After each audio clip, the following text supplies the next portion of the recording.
Cannabis Talk with your host, the incorrigible Mr. Zeppo. An hour late. Happy 420 in the next time zone.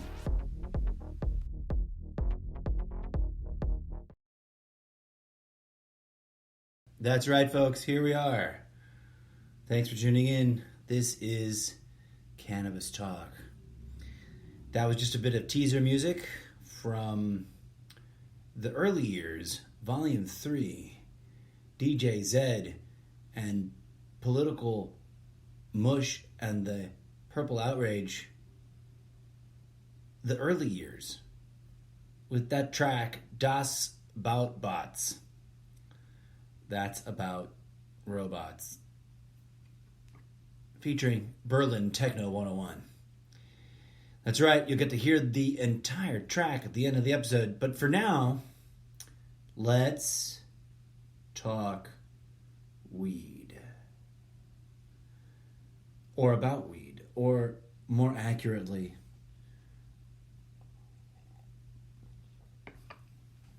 around it as a subject matter that, is worthy of open, free speech and public discourse.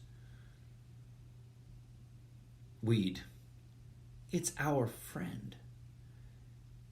It's not only our friend in a figurative sense, the way tacos are your friend. Well, you know what I mean if you wear a Taco is Life t-shirt, or I'm all about that taco life, or I didn't choose the taco life chose me. Cannabis is one of those things that, in my personal, sincere, honest estimation, is magical. And I don't mean, hoity-toity, weird, imaginary laser beams out of my fingers and fire bolts because of magic words magical. Although I do love me some high fantasy. In fact, I'm toying with, creating too many ideas for myself to work on and trying to sculpt some kind of short story series that is, my stab at all things questing from here to there and back again in search of treasure in the land where there be monsters and dragons. I don't mean that kind of magic. I mean real life, organic technology. If we can dare call living things a form of technology, as in, life. What an amazing engineer. Is there... Oh, I love the question regarding intelligent design and what it does or does not seem to indicate. And it's always tickled me pink that everyone who debates that question, intelligent design, what does it mean? And then, you start throwing punches. Boo, shwa, ah, kook, pow, smack, kaboom, zinger, zowie, straw man argument, boo, throw them out the window through the bar stool kind of comment thread. And I'm not out about to troll anybody. I'm just saying, it's a common experience we all have now with social media being pretty much our daily word and journal and confessor and a place we go to air our thoughts out one way or the other, whether you're doing it because that's all you know how to do, or you're doing it because you're trying to hustle a show and bootstrap it into, a late night talk show kind of existence. Ooh.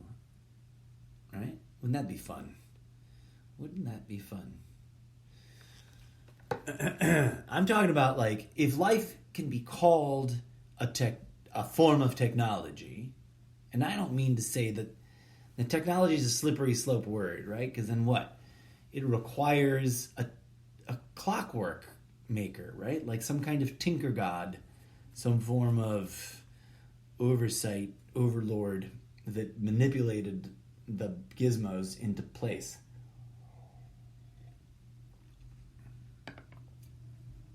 The thought that has tickled me pink since God knows how long ago is that everyone always presumes that and attributes the tinker to other than the technology itself. And I'm like, well, what if the intelligence that is designing ongoing process,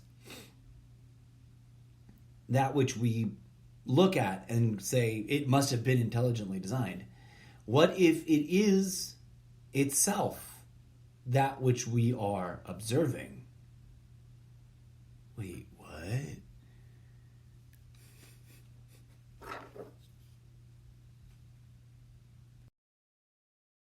Hey. You. Hi there. It's 4:19. Do you have a minute? Good. Then let's pack a bowl. 'Cause it's time for Cannabis Talk, a special 420 themed segment of the Almost Daily Zencast, hosted by spiritual cannabis mystic, the incorrigible Mr. Zappa.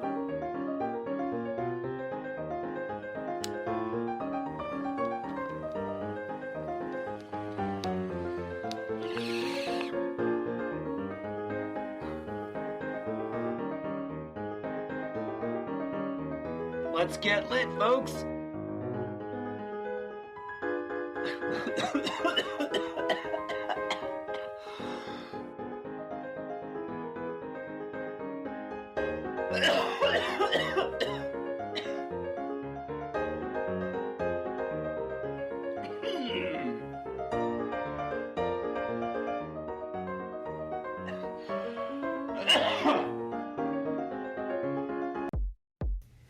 That's enough of that, right?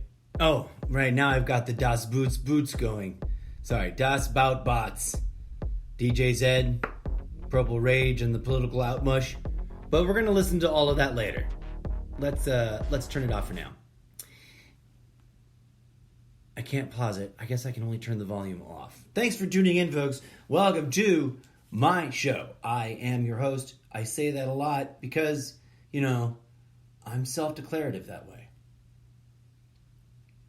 If I may open the show with the following thought and dedication.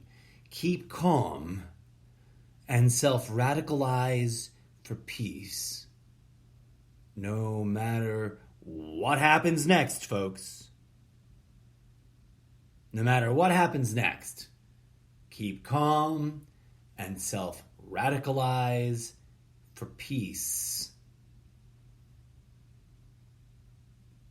In my humble opinion, that might be one way to center oneself during this historic period of chaos and political melodrama. But what do I know?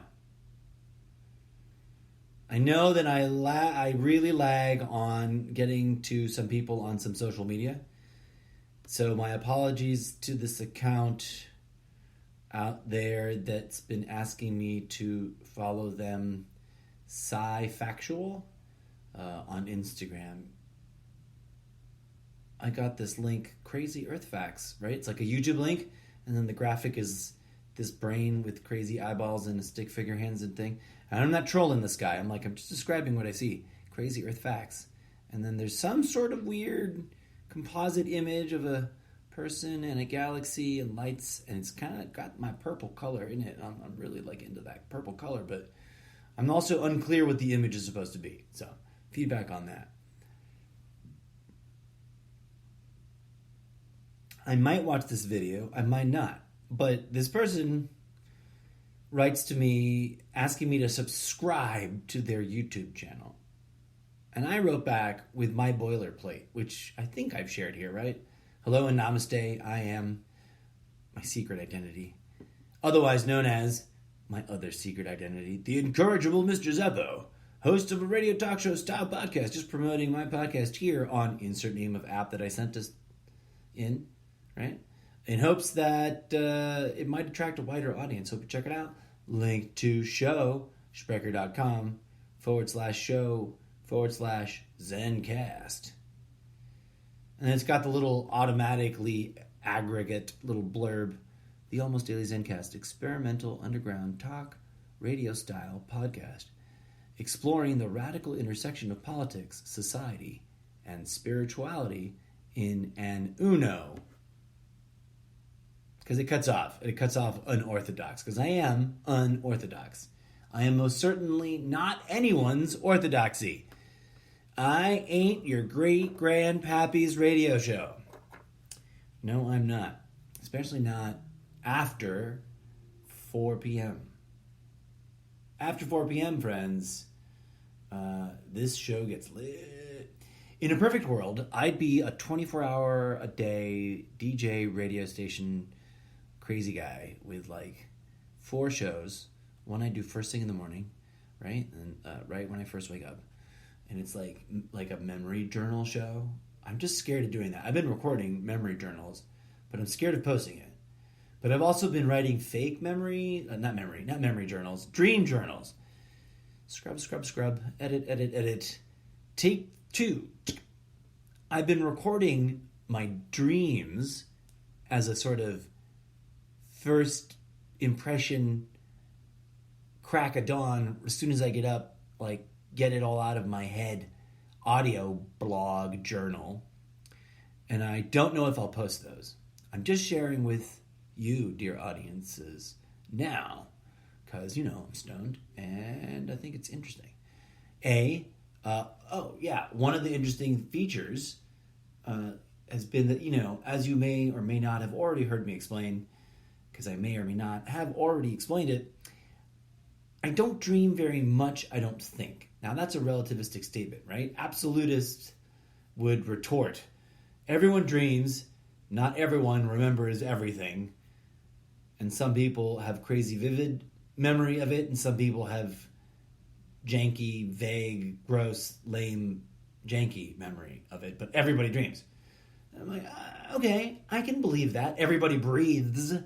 Everyone must breathe, or you're not, part of the human race, right? Right.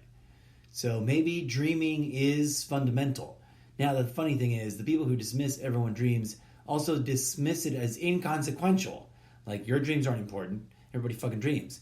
So is breathing not important? Everybody breathes. Hashtag clean air rights. If that's not a hashtag already right now, it should be. And if it's not, I'm going to try and make it be right now. As I stonerliciously go to Facebook/Twitter, because it's all bundled together now. And go hashtag clean air rights. Hashtag breathing, which I apparently can't spell correctly. Breathing is a human right. I mean, if that isn't a human right,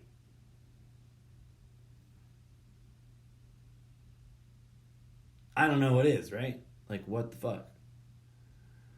How do I share it to my page that I control? How do I share it to my page? Facebook.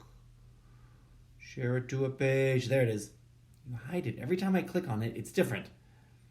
Share it to the Almost Daily Zencast, because I'm talking about this live.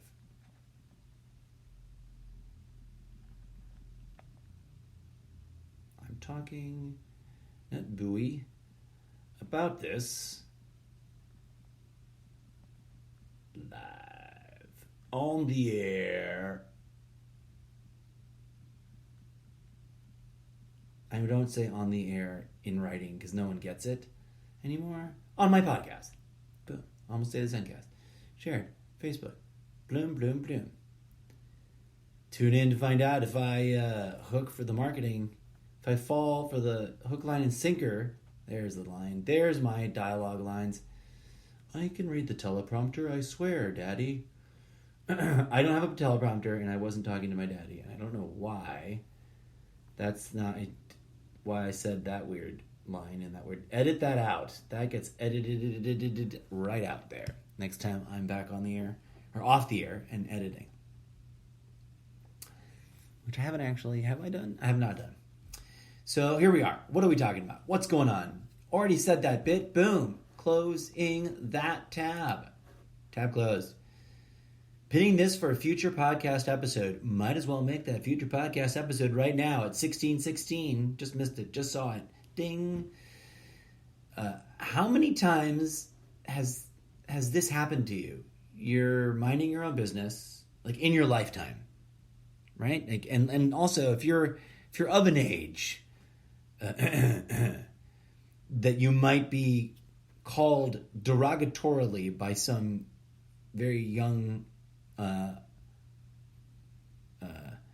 loud-mouthed whippersnapper. That's the word. Have you ever been called a boomer? We can do a whole episode about that, can't we? Couldn't we? Mightn't we?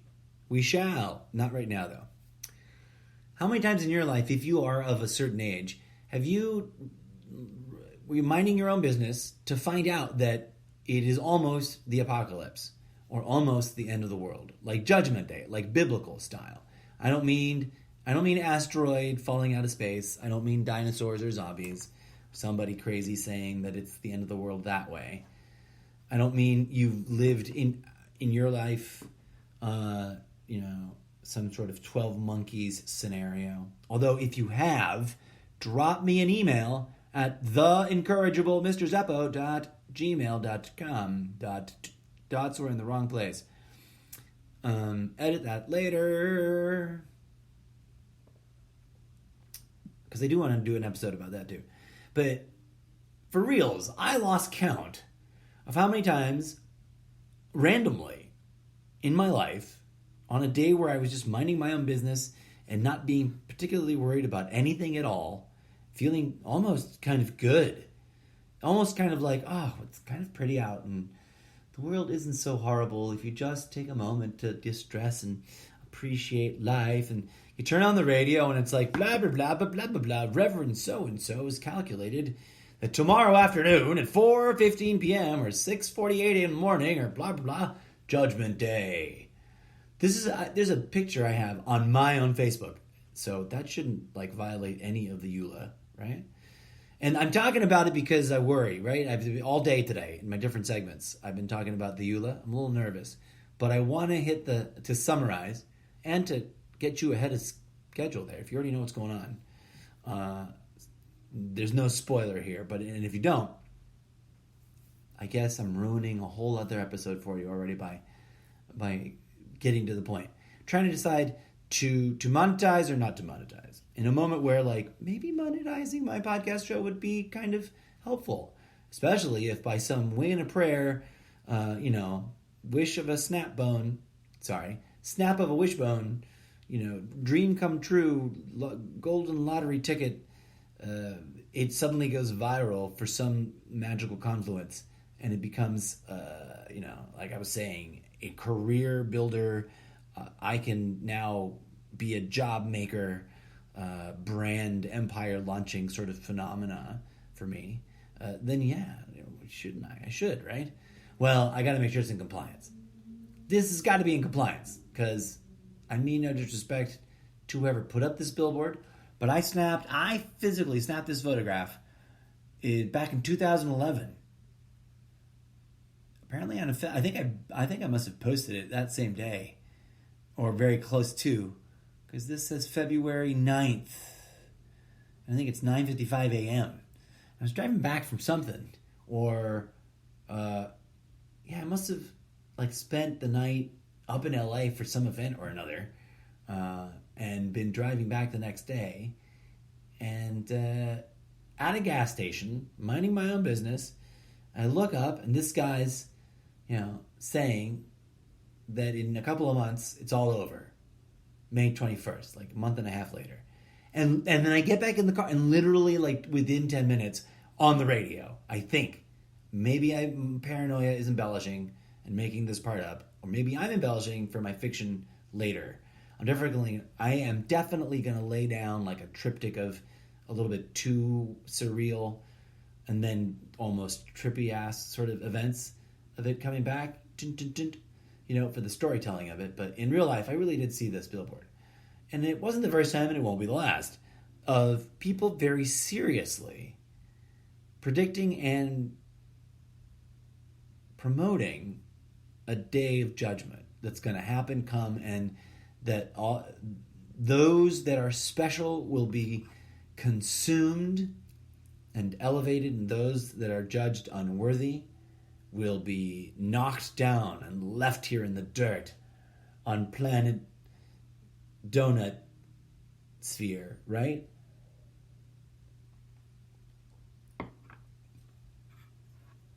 I posted that February 9th, 2011 with the caption, "Where will you be?" And here we are now, 2020.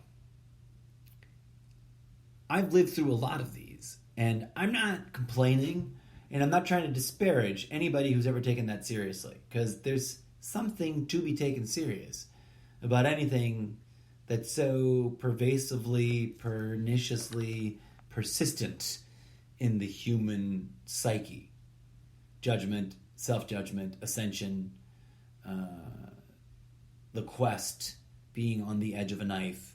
The reason we have mythos and why I love sci-fi and fantasy and literature and movies in general, which, while there may be all kinds of other things that work there, according to the conspiracy theorists, which not all of which I agree with, not any of which I've tried to ever verify beyond going, interesting idea, don't ruin it for me, I want to make movies, you assholes.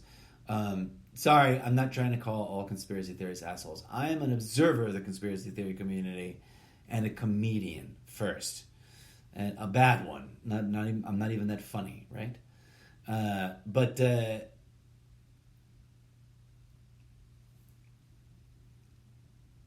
I don't want to take it to the level of saying that this repetitive, fear-mongering, laden repetition of prophecy that waffles is mildly frustrating at best, and might even be, dare I say it, out loud without offending anybody, this repetition of, because this is cultural, right? This is cultural, and it's part of this North American psyche because of the confluence of hyper-religious conservatism and self-oppression and trying to bootstrap its own, self-fulfilling prophecies into existence during the foundational years and the formative years of the national psyche. It's no surprise. Remember, in the middle of the Bush dynasty, if one could call it that, the years in which we nominated members of the Bush American royal family into office, there was a conspiracy chatter about, and I only reference it for historical purposes.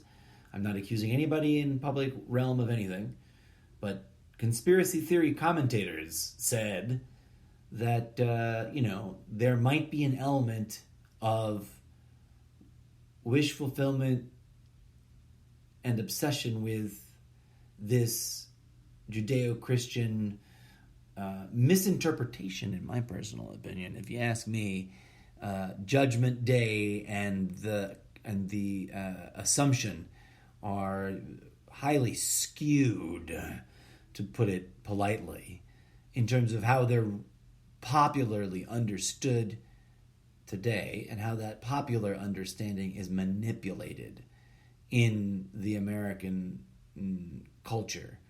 But I digress. Who's doing those things? I'm not sure. Why are they doing them? No idea. Not pretending to know anything.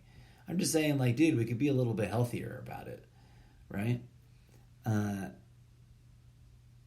here we are again at the beginning of a new cycle, I think. What does that have to do with weed? I don't know, but it was on my Facebook, so suck it. You're listening to my podcast.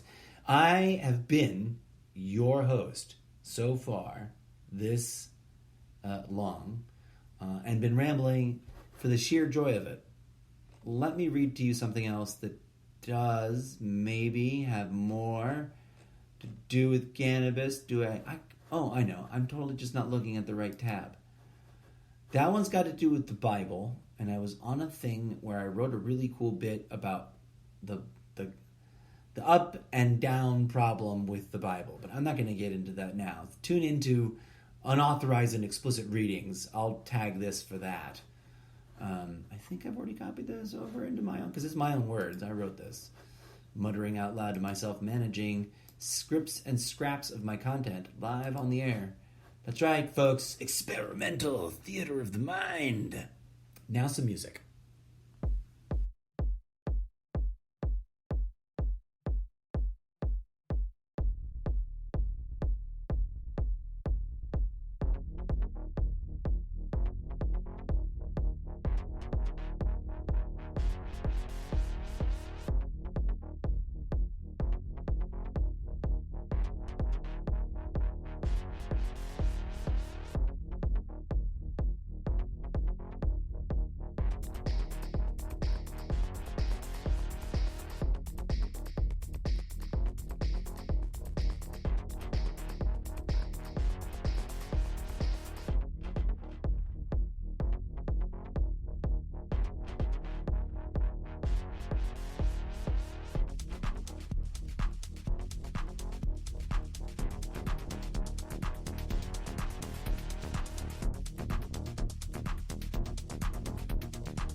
Did that take your brain somewhere, or was that tedious?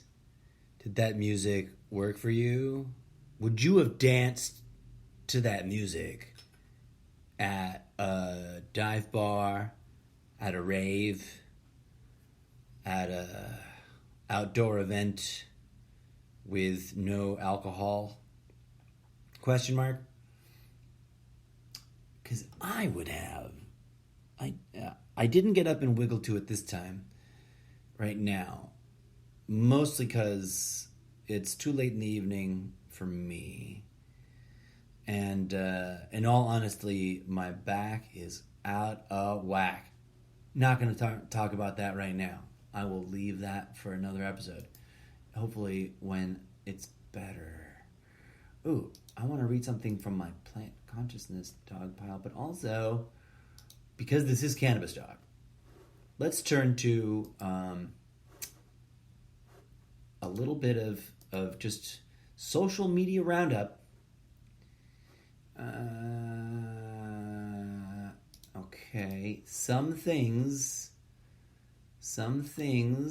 things. Oh wait, maybe four things? 3 or 4 things. No one expects the Spanish Inquisition of cannabis. Dun dun dun. According to Captain Planet, bees love cannabis, and it could help restore bee populations. So go to that place and read that article. There's an adorable picture of bees and weed dingleberries. Like, you gotta love it. The website is captainplanet.net/cannabis could help restore bee populations. CaptainPlanet.com, don't sue me. Or .net, don't sue me. I'm trying to get more eyeballs to your eye candy. It was a good read. It was a good article. And it was sort of Captain Obvious approves. Captain Obvious approved of the Captain Obvious ready. Lots of ads on this thing. I kind of do like the Galileo Glass Universe necklace. Behold the galaxy in your hand. But I'm afraid to click on it. So instead of clicking on it, because it's gorgeous, and I think that's a pretty image, I don't want to get sued. But I totally just took a screen grab, and I don't know what I'm going to use it for. I might trace it by hand with a pencil on my iPad. Not with an actual pencil, but with an Apple pencil on an art thing. And then it will be like my own hand rendering and not their stolen image.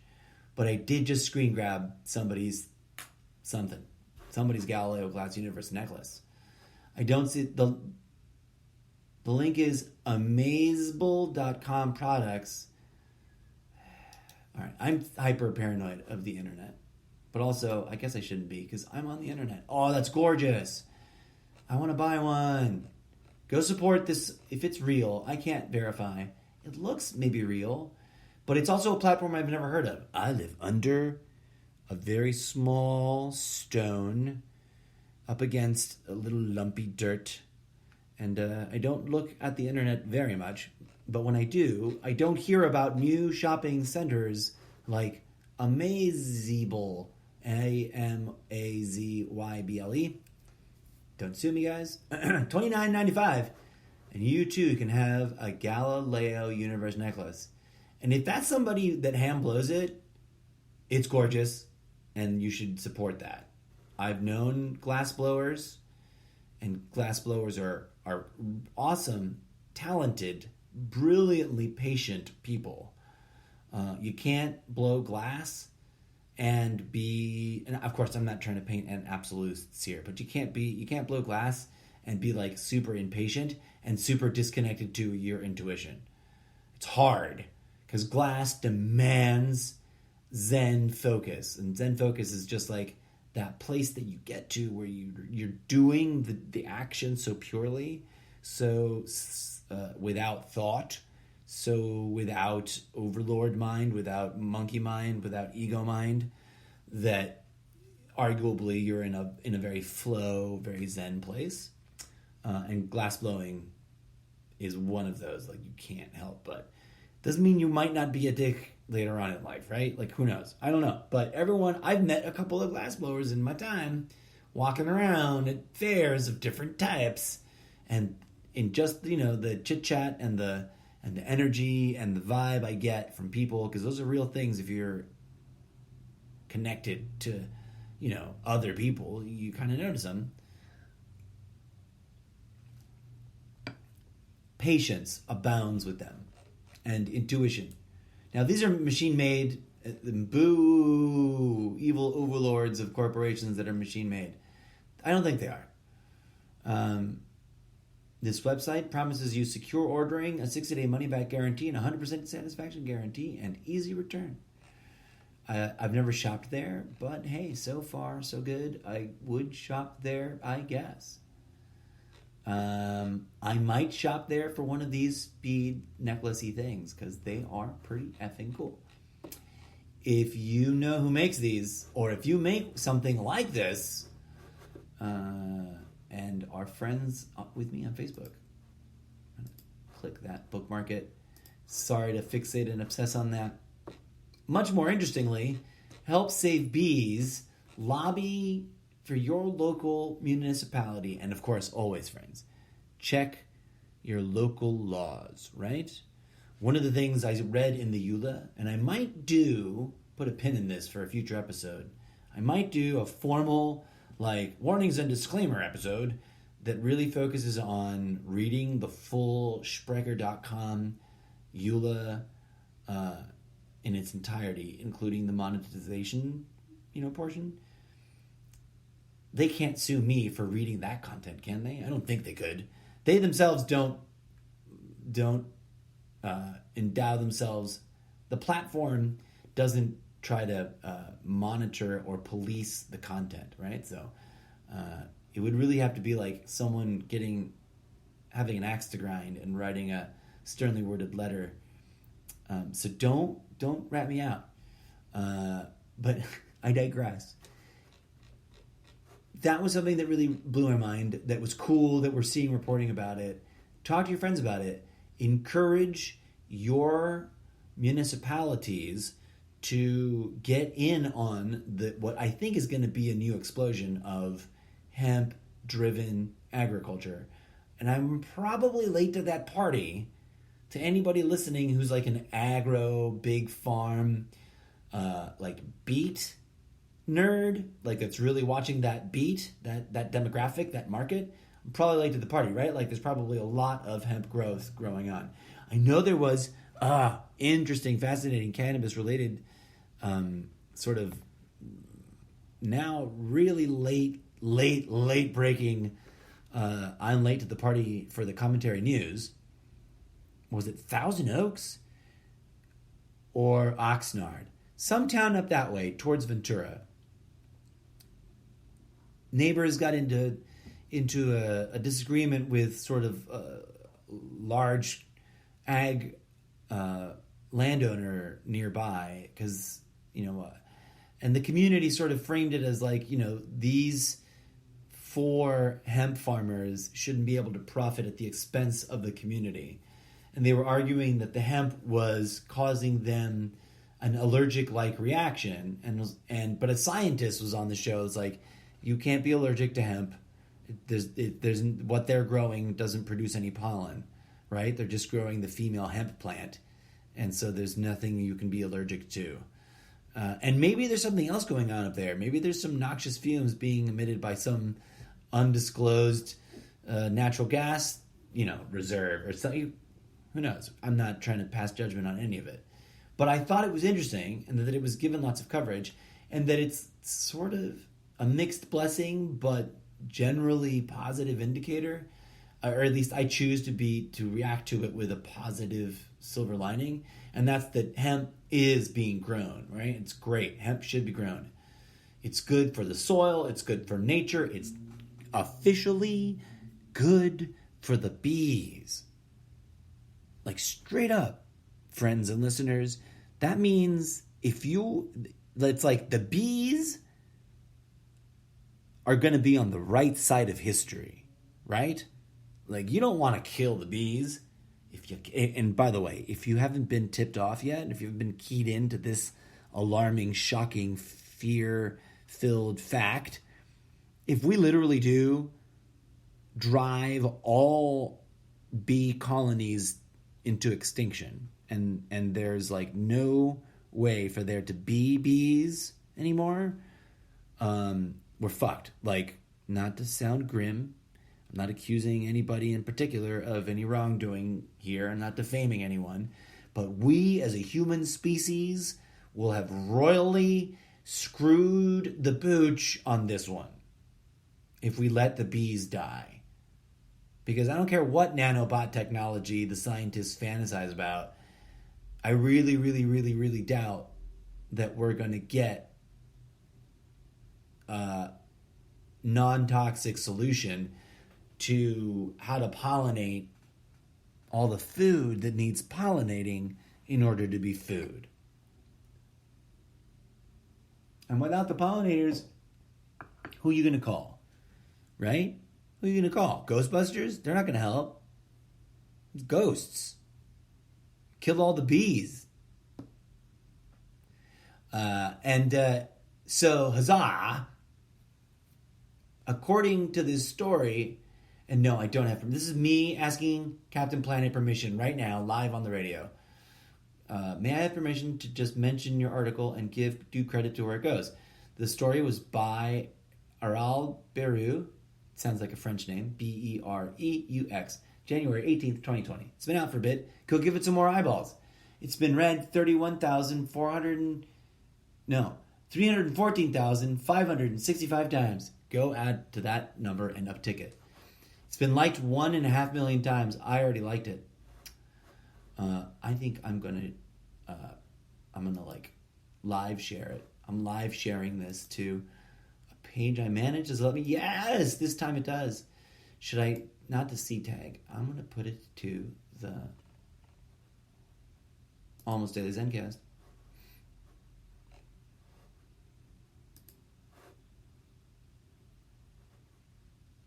Huzzah. Also in the news from a different thing, greenworldwarriors.com with an article from March 13th, 2019. So it's been out for over a year. They're not going to sue me for reading. Gorgeous photo of some top of some cannabis plants. Big Pharma now holds the patent for cannabis cancer treatment. Things that make you go, Close the show, end up with that right there. Why would Big Pharma have a big patent for a big cannabis cure for cancer? If they just spent like 120 years telling people that that cannabis was useless and evil and bad and shouldn't be consumed because it had no healing properties. Things that make you go, they shouldn't be allowed, right? Like that patent should be subscribed to Green World Warriors newsletter. I might do that. I might not. Thanks for asking me. Hemp oil and War Thunder airplane video game. Oh, this is news to me from April 2019. I have not seen this headline yet. Goes to show you. Here I am. I'm an influencer in the cannabis movement. All the shit I share you is over a year old. No, I share stuff because I think a lot of people don't know or don't remember. There's so much media, right? Like I was saying recently, both in real life conversation and on another episode of my overall podcast, Poopity. Whoa, why did I have to say that? I don't know. I fucked it up. Take 17. In other headlines, the World Health Organization recommends reclassifying marijuana under international treaties. So that late to the party on that one too, but that's fine because I'm trying to not get sued, right? But and I'm not a news agency.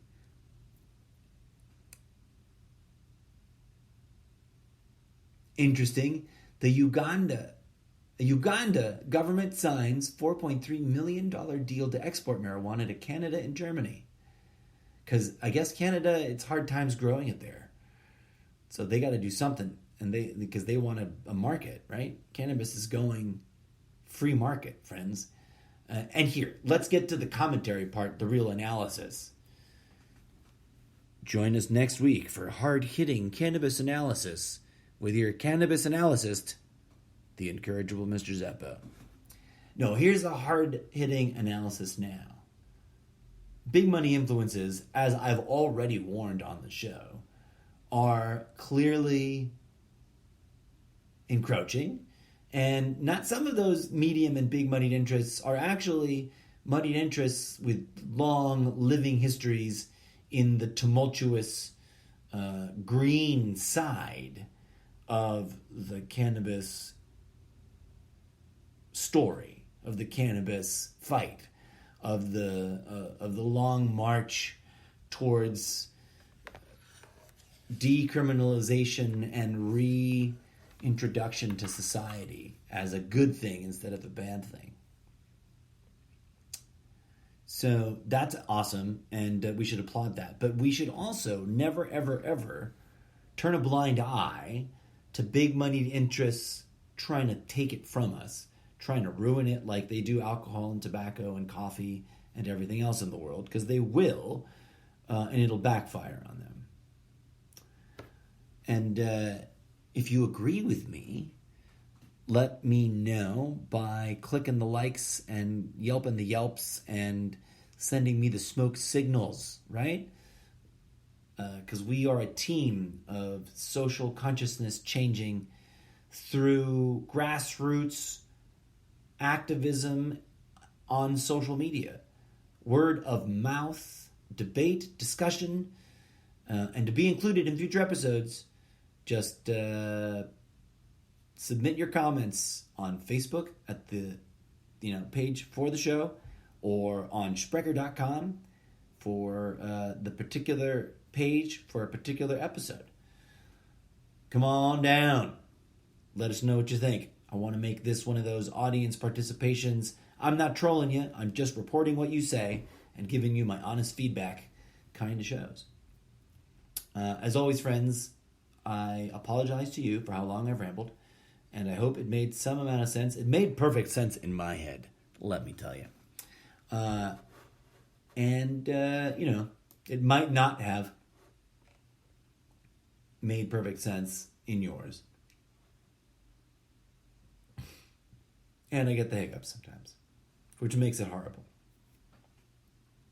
Oh, I thought I'd leave you with this from Newsweek, Tuesday, February 18th, 2020. That's really close. It's up. This is cutting edge breaking news, right? Hot off the interwires, straight into my receptacles. Cannabis might ease the symptoms of depression in PTSD patients. Might even prevent suicidal thoughts. So on the question of, that's over there on Newsweek, newsweek.com, cannabis, /cannabis -depression, and you'll find it. The full thing is cannabis -depression -suicidal -thoughts -PTSD. Click that. You've got the page. Leave a comment. Don't tell them you heard it from me, because I'm not trying to draw attention to myself from the wrong sources. But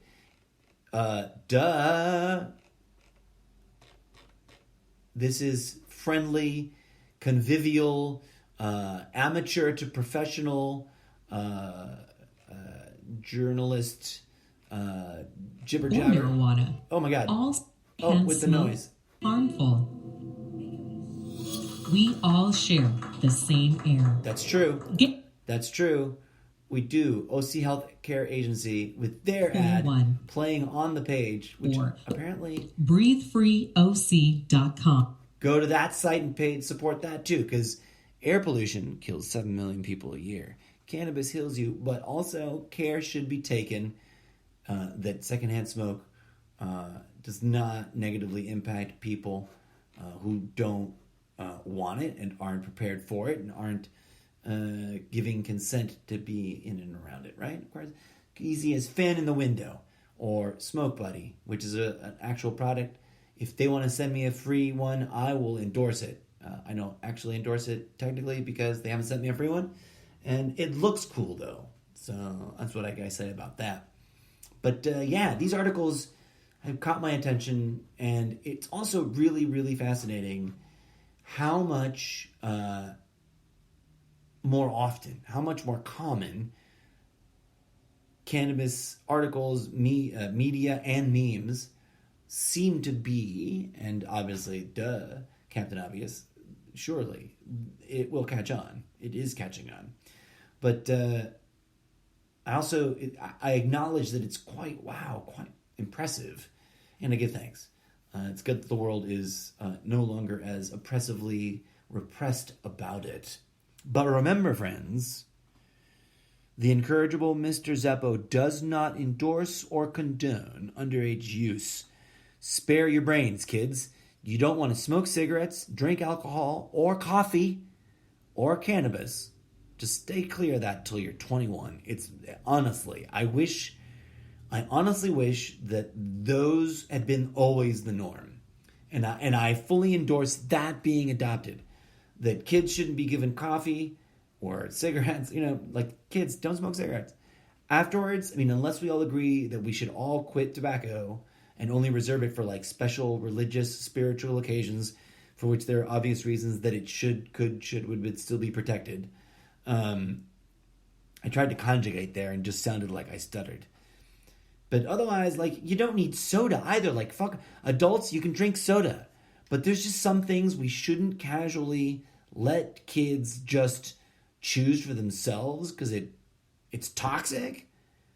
Even if it tastes good. And, like, you don't think of soda or coffee and other things, but really stop and think about it. It's all compound horrible negative impact, and really, really, really, really should be reserved until you have a full adult self-consent of like, I want to do these things to me, understanding and knowing the risks involved, right? Kids shouldn't be gambling. Underage people shouldn't be getting sent off to war. And I think all those ages should just fucking be 21. Why? Not because I'm a conservative prude, although if it garners me respect amongst conservatives, I'll take it. But because science, dun dun dun, scary, intimidating music. This guy believes in science. What? I thought he was a crazy radical anti-establishment guy. I'm like, man, but science is still science, bro. And science, I mean, there's corruption everywhere.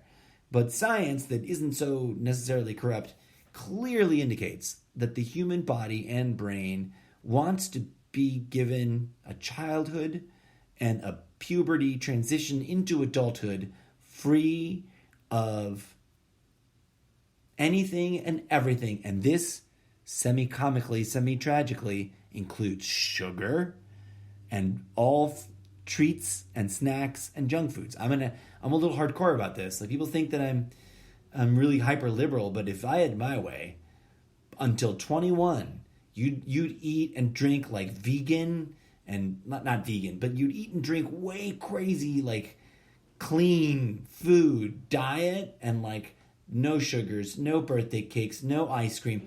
And then at 21, you just get carte blanche and you can go batshit crazy. But first, education. Real, fact-based science education. None of this fear-mongering bullshit. And the same would go for sex. And I'm a person who advocates quite curiously and confusingly to people that, sex shouldn't be taboo. I'm pro safe, sane, healthy sex norms that are inclusive, aren't judgmental, aren't closeting, aren't oppressive, and that are about people actually genuinely loving people. But while you're a kid, fuck off. You're not allowed. Period. Full stop. It's healthier for you. Stop being a dick. Learn things. I had to. There was things I couldn't do until I, was of a certain age and had the means by which I could actually do them and didn't get any. And it's crazy, right? But after reading studies and testimonials and whatever research I can into various subjects, including, fundamental physiology and like nutrition science, it's like, let the body build the body first. That sounds like a crazy thing, right? But that's what's going on. That's why puberty is puberty. The human being has like a fractal unfolding growth period where it's literally building itself out of parts, like nanotechnology, out of the parts you shove in your mouth. And that's what we should honor. That's what we should be moral about. That's what we should focus our thinking on. And it should be about everything. The quality of the air we breathe, the quality of the water we drink, the quality of the food we build our bodies out of should be for all children a human right, clean, pure, not mass manufactured, full of bullshit, empty of nutrition and corrupt and toxic, right? It should be the Garden of Eden. And you should be given exercise and fair and balanced education about the body and the birds and the bees, the facts of life, etc. And then until you're 21, like, just not allowed to do certain things and just cope with it and cope with the rebellion of it and have healthy mechanisms, not abusive, profiteering, schooled to jail, tunnel, syndromatic, fucking alienation, oppressive punishment about it, right? Because what the fuck is the drama of life but that? In a nutshell. If I may be so bold as to say, friends. Could be wrong. I don't know. Let's end the show with this. I found a meme and shared it out. Someone had posted it. Someone that I think I know in real life, but right now has a picture of a lion on their social media. So, not sure. Maybe is, maybe just someone with a similar name. But the meme says, in front of a pot leaf, think about this. Question: why is Big Pharma against cannabis but not against alcohol? Answer: because alcohol supplies them with thousands of new patients each year, but cannabis heals.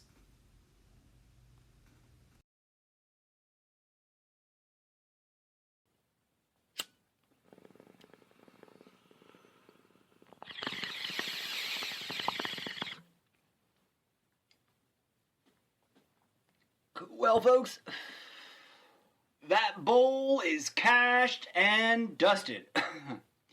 Thank you for joining me for yet another most excellent session of Cannabis Talk. Stay lit, pay it forward, and remember, the world needs healing, and cannabis heals. Until next time, I have been your spiritual cannabis mystic talk show host, the incorrigible Mr. Zeppo. Peace out, folks.